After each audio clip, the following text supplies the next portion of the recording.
ನಮಸ್ಕಾರ ಸ್ನೇಹಿತರೆ, ನ್ಯೂಸ್ ಶೋಗೆ ಸ್ವಾಗತ. ನಾನು ಕಿಶೋರ್ ಕೆವಿ. ರಾಜಕಾರಣಿಗಳನ್ನ ನಾಯಕರು ಅನ್ನೋದಕ್ಕಿಂತ ಜಂಪಿಂಗ್ ಸ್ಟಾರ್ಸ್ ಅನ್ಬಹುದು. ಗಾಳಿ ಬಂದ ಕಡೆ ತೂರಿಕೋ ಅಂತಾರಲ್ಲ, ಹಾಗೆಯೇ ಯಾವ ಕ್ಷಣದಲ್ಲಿ ಯಾವ ಪಕ್ಷಕ್ಕೆ ಹಾರ್ತಾರೋ ಹೇಳೋಕ್ಕಾಗೋದಿಲ್ಲ.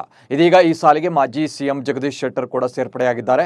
ವಿಧಾನಸಭಾ ಚುನಾವಣೆ ಹೊಸ್ತಿಲಲ್ಲಿ ಬಿಜೆಪಿ ನಾಯಕರ ವಿರುದ್ಧ ಬಂಡೆದ್ದು ಕಾಂಗ್ರೆಸ್ ಸೇರಿದ್ದ ಶೆಟ್ಟರ್ ಹೋದಷ್ಟೇ ಸ್ಪೀಡ್ ಆಗಿ ಬಿಜೆಪಿಗೆ ಮರಳಿದ್ದಾರೆ.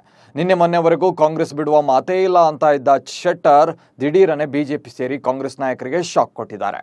ಕೈ ನಾಯಕರಿಗೆ ಶೆಟ್ಟರ್ ನಡೆ ಬಗ್ಗೆ ಕ್ಲಾರಿಟಿ ಸಿಗೋ ಮುನ್ನವೇ ಕೈ ಬಿಟ್ಟು ಕಮಲ ಮುಡಿಗೇರಿಸಿಕೊಂಡಿದ್ದಾರೆ. ಅಷ್ಟಕ್ಕೂ ಶೆಟ್ಟರ್ ಮರಳಿ ಬಿಜೆಪಿ ಸೇರಿದ್ಯಾಕೆ? ಅಮಿತ್ ಶಾ ಮತ್ತು ವಿಜೇಂದ್ರ ಅವರ ತಂತ್ರಗಾರಿಕೆ ವರ್ಕೌಟ್ ಆಯ್ತಾ? ಲೋಕಸಭೆ ಚುನಾವಣೆಗೆ ಇದು ಹೇಗೆ ಎಫೆಕ್ಟ್ ಆಗುತ್ತೆ?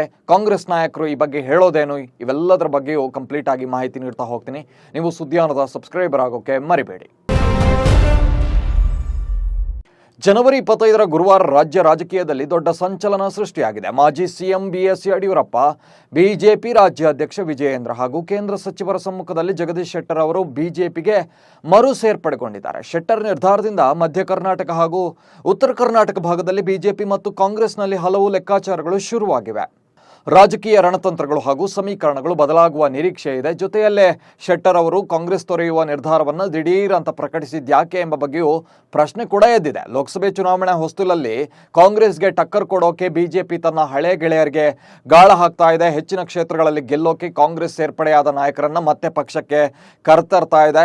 ಇದೀಗ ಜಗದೀಶ್ ಶೆಟ್ಟರ್ ಬೇಟೆ ಸಕ್ಸಸ್ ಆಗಿದೆ. ಬುಧವಾರವೇ ದೆಹಲಿಗೆ ಹಾರಿದ್ದಂತಹ ಶೆಟ್ಟರ್ ಕೇಂದ್ರ ಗೃಹ ಸಚಿವ ಅಮಿತ್ ಶಾ ನಿವಾಸದಲ್ಲಿ ಮಾಜಿ ಸಿಎಂ BS ಯಡಿಯೂರಪ್ಪ, ರಾಜ್ಯಾಧ್ಯಕ್ಷ BY ವಿಜಯೇಂದ್ರ ಜೊತೆಗೆ ಚರ್ಚೆ ನಡೆಸಿದ್ರು. ಮಾತುಕತೆ ವೇಳೆ ಶೆಟ್ಟರ್ ಮನವೊಲಿಸುವಲ್ಲಿ ಅಮಿತ್ ಶಾ ಅವರು ಯಶಸ್ವಿ ಕೂಡ ಆಗಿದ್ದಾರೆ. ಬಳಿಕ ಬಿಜೆಪಿ ಪಕ್ಷದ ನಾಯಕರ ಸಮ್ಮುಖದಲ್ಲೇ ಶೆಟ್ಟರ್ ಬಿಜೆಪಿ ಸೇರ್ಪಡೆಯಾಗಿದ್ದಾರೆ. ಕಾಂಗ್ರೆಸ್ನಿಂದ ವಿಧಾನ ಪರಿಷತ್ ಸದಸ್ಯರಾಗಿರುವಂತಹ ಹಿನ್ನೆಲೆಯಲ್ಲಿ ವಿಧಾನ ಪರಿಷತ್ ಸಭಾಪತಿ ಬಸವರಾಜ ಹೊರಟ್ಟಿ ಅವರಿಗೆ ಕರೆ ಮಾಡಿ ರಾಜೀನಾಮೆ ಬಗ್ಗೆ ಮಾತುಕತೆ ನಡೆಸಿದ್ದಾರೆ. ಬಿಜೆಪಿ ಸೇರ್ಪಡೆಗೂ ಮುನ್ನ ಕಾಂಗ್ರೆಸ್ ಪಕ್ಷ ಹಾಗೂ MLC ಸ್ಥಾನಕ್ಕೆ ರಾಜೀನಾಮೆ ನೀಡಿದ್ದಾರೆ. ಕೆಪಿಸಿಸಿ ಅಧ್ಯಕ್ಷ DK ಶಿವಕುಮಾರ್ ಮತ್ತು ವಿಧಾನ ಪರಿಷತ್ ಸಭಾಪತಿ ಬಸವರಾಜ ಹೊರಟ್ಟಿ ಅವರಿಗೆ ಫ್ಯಾಕ್ಸ್ ಮೂಲಕ ರಾಜೀನಾಮೆ ಪತ್ರ ರವಾನಿಸಿದ್ದಾರೆ.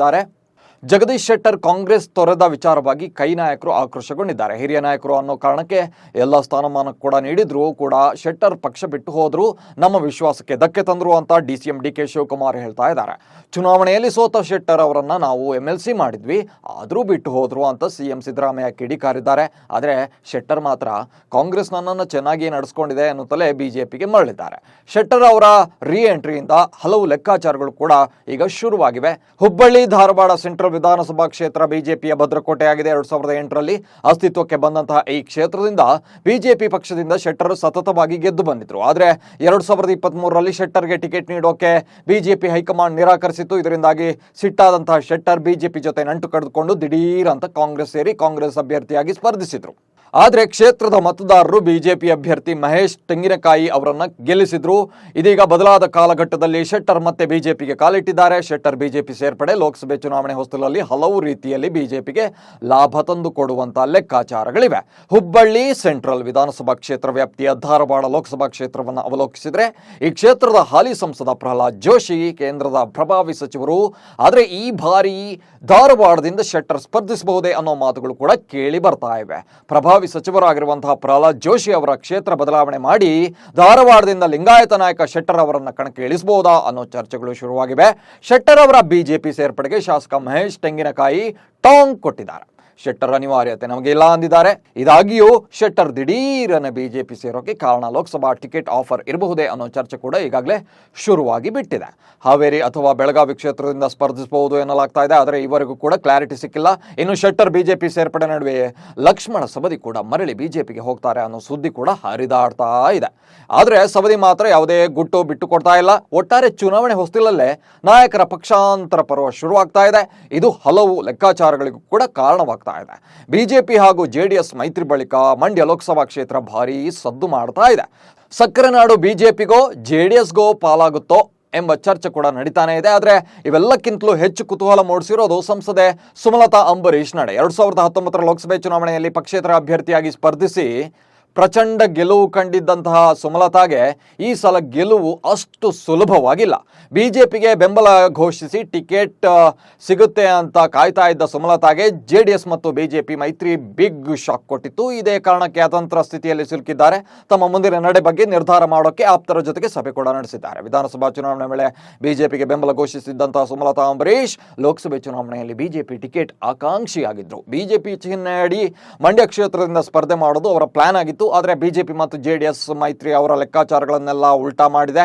ಅಲ್ಲದೆ ಮಂಡ್ಯ ಕ್ಷೇತ್ರ ಜೆಡಿಎಸ್ ಪಾಲಾಗೋದು ಬಹುತೇಕ ಪಕ್ಕಾ ಆಗಿಬಿಟ್ಟಿದೆ. ಹೀಗಾಗಿ ಮಂಡ್ಯ ಕ್ಷೇತ್ರದಿಂದ ಬಿಜೆಪಿ ಟಿಕೆಟ್ ಸಿಗದಿದ್ರೆ ಪಕ್ಷೇತರ ಅಭ್ಯರ್ಥಿಯಾಗಿ ಸ್ಪರ್ಧಿಸಬಹುದಾ, ಬೇರೆ ಕ್ಷೇತ್ರದಿಂದ ಬಿಜೆಪಿ ಅಭ್ಯರ್ಥಿಯಾಗಿ ಸ್ಪರ್ಧಿಸಬಹುದಾ, ಮುಂದೆ ಯಾವ ನಿರ್ಧಾರ ಕೈಗೊಳ್ಳೋದು ಅನ್ನೋ ಬಗ್ಗೆಯೂ ಆಪ್ತರ ಜೊತೆಗೆ ಸಭೆ ನಡೆಸಿದ್ದಾರಂತೆ. ಬೆಂಗಳೂರಿನ ತಮ್ಮ ನಿವಾಸಕ್ಕೆ ಮಂಡ್ಯದ ತಮ್ಮ ಆಪ್ತರನ್ನು ಕರೆಸಿಕೊಂಡು ಚರ್ಚೆ ನಡೆಸಿದ್ದಾರೆ. ಬಿಜೆಪಿ ಜೆಡಿಎಸ್ ಮೈತ್ರಿಗೆ ಸೆಡ್ ಹೊಡಿಬೇಕು ಅನ್ನೋ ಆಲೋಚನೆಯಲ್ಲಿದ್ದಂಥ ಸುಮಲತಾಗೆ ಈಗ ಬಿಗ್ ಶಾಕ್ ಎದುರಾಗಿದೆ. ಕಮಲದಳ ಮೈತ್ರಿ ಬಳಿಕ ಸುಮಲತಾ ಅಂಬರೀಶ್ ಕಾಂಗ್ರೆಸ್ ಅಥವಾ ಪಕ್ಷೇತರ ಅಭ್ಯರ್ಥಿಯಾಗಿ ಚುನಾವಣೆಯಲ್ಲಿ ಸ್ಪರ್ಧೆ ಮಾಡಬೇಕು ಅನ್ನೋ ನಿರ್ಧಾರಕ್ಕೆ ಬಂದಿದ್ರು.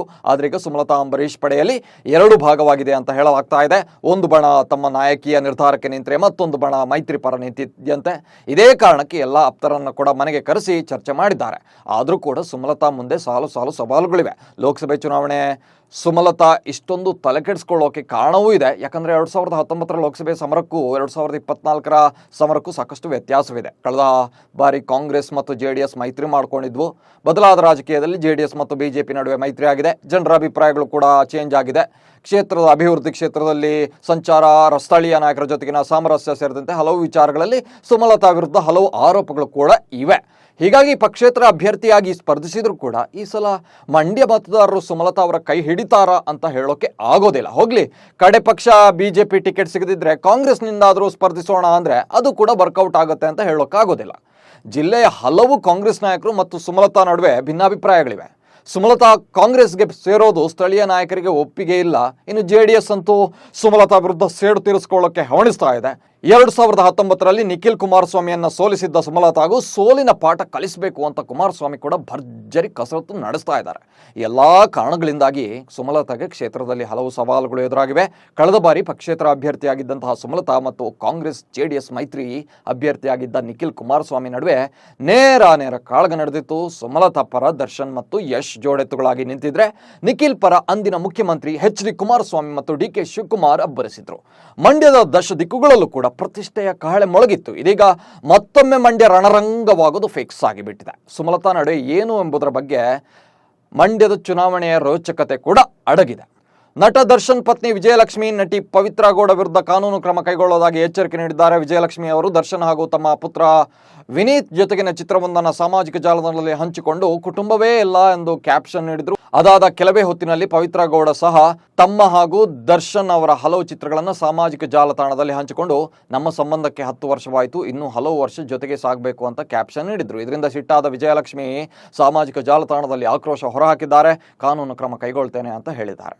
ಕಾಂಗ್ರೆಸ್ನ ನ್ಯಾಯ ಯಾತ್ರೆಗೆ ಅಸ್ಸಾಂನಲ್ಲಿ ಅಡ್ಡಿಪಡಿಸಿದ ವಿಚಾರ ರಾಷ್ಟ್ರ ರಾಜಕೀಯದಲ್ಲಿ ಸಂಚಲನ ಸೃಷ್ಟಿಸಿದೆ. ಕಾಂಗ್ರೆಸ್ ನಾಯಕ ರಾಹುಲ್ ಗಾಂಧಿ ಹಾಗೂ ಅಸ್ಸಾಂ ಸಿಎಂ ಹಿಮಂತ್ ಬಿಸ್ವಾ ಶರ್ಮಾ ನಡುವಿನ ಸಂಘರ್ಷಕ್ಕೆ ಇದು ಕಾರಣವಾಗಿ ಬಿಟ್ಟಿದೆ. ಅಸ್ಸಾಂನಲ್ಲಿ ಕಾನೂನು ಉಲ್ಲಂಘಿಸಿದ್ದಕ್ಕಾಗಿ ರಾಹುಲ್ ಗಾಂಧಿ ಅವರನ್ನ ಲೋಕಸಭೆ ಚುನಾವಣೆ ಬಳಿಕ ನಾವು ಬಂಧಿಸ್ತೇವೆ ಅಂತ ಹಿಮಂತ್ ಬಿಸ್ವಾ ಶರ್ಮಾ ಅವರು ಹೇಳಿದ್ರು. ಈಗಲೇ ಬಂಧಿಸಬಹುದಿತ್ತಲ್ಲ ಅಂತ ಕಾಂಗ್ರೆಸ್ ನಾಯಕರು ಕೂಡ ಕೇಳಿದ್ರು. ಇದಕ್ಕೆ ಪ್ರತಿಕ್ರಿಯೆ ನೀಡಿರುವ ಶರ್ಮಾ, ಚುನಾವಣೆಗೆ ರಾಹುಲ್ ಬೇಕು, ಆಮೇಲೆ ಬಂಧಿಸ್ತೇವೆ ಎಂದಿದ್ದಾರೆ. ಅಸ್ಸಾಂ ಮುಖ್ಯಮಂತ್ರಿಗಳ ಈ ಹೇಳಿಕೆ ಭಾರಿ ಚರ್ಚೆಗೂ ಕೂಡ ಗ್ರಾಸವಾಗಿದೆ.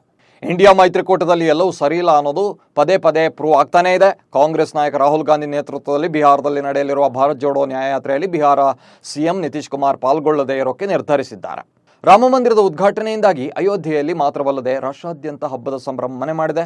ಕೋಟ್ಯಂತರ ಜನ ರಾಮಲಲ್ಲಾನನ್ನ ಕಣ್ತುಂಬಿಕೊಳ್ಳೋಕೆ ಅಯೋಧ್ಯೆಯತ್ತ ಲಗ್ಗೆ ಇಡ್ತಾ ಇದ್ದಾರೆ. ಇದರಿಂದಾಗಿ ಅಯೋಧ್ಯೆಯು ಈಗಾಗಲೇ ಅತಿ ದೊಡ್ಡ ಪ್ರವಾಸಿ ಕೇಂದ್ರವಾಗಿ ರೂಪುಗೊಂಡಿದೆ. ಇದರ ಜೊತೆಗೆ ಸರ್ಕಾರ ಈಗ ಭಗವಾನ್ ರಾಮನ ಪರಿವಾರಕ್ಕೆ ಸಮರ್ಪಿತವಾದಂತಹ 13 ಹೊಸ ದೇವಾಲಯಗಳನ್ನು ನಿರ್ಮಿಸ್ತಾ ಇದ್ದು ಅಯೋಧ್ಯೆಯು ಜಾಗತಿಕ ಆಧ್ಯಾತ್ಮ ಕೇಂದ್ರವಾಗಿ ರೂಪಾಂತರಗೊಳ್ಳೋಕೆ ಸಿದ್ಧವಾಗ್ತಾ ಇದೆ.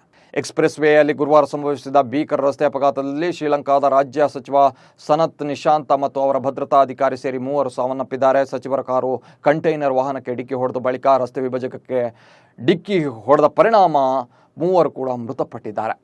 ಚುನಾವಣೆ ಸಂದರ್ಭದಲ್ಲಿ ರಾಜಕೀಯ ವ್ಯಕ್ತಿಗಳ ಪರ ಪ್ರಚಾರ ಮಾಡೋಕೆ ಸೆಲೆಬ್ರಿಟಿಗಳನ್ನು ಕರೆದುಕೊಂಡು ಬರೋದನ್ನು ನೋಡಿದ್ರಿ. ಆದರೆ ಪಾಕಿಸ್ತಾನದಲ್ಲಿ ಚುನಾವಣೆ ಪ್ರಚಾರಕ್ಕೆ ಹುಲಿ ಸಿಂಹಗಳು ಬಂದಿವೆ. ಪಾಕಿಸ್ತಾನದ ಮಾಜಿ ಪ್ರಧಾನಿ ನವಾಜ್ ಶರೀಫ್ ಅವರು ನಡೆಸಿದ ಚುನಾವಣಾ ರ್ಯಾಲಿಯಲ್ಲಿ ಸಿಂಹ ಹುಲಿಗಳು ಕಂಡು ಬಂದಿವೆ. ನವಾಜ್ ಬೆಂಬಲಿಗರು ರ್ಯಾಲಿಗೆ ಸಿಂಹ ಮತ್ತು ಹುಲಿಯನ್ನು ತಂದಿದ್ದಾರೆ. ಇದೀಗ ಈ ವಿಡಿಯೋ ಸಾಮಾಜಿಕ ಜಾಲತಾಣದಲ್ಲಿ ವೈರಲ್ ಆಗಿದೆ. ಬಟ್ ಈ ಪಾಕಿಸ್ತಾನ ನಾಯಕರು ಏನೇ ಸಿಂಹ ಹುಲಿಯನ್ನು ತಂದರೂ ಕೂಡ ಅವರು ಮಾತ್ರ ಇಲಿಯಂತೆ ವರ್ತಿಸೋದನ್ನು ಬಿಡೋದಿಲ್ಲ.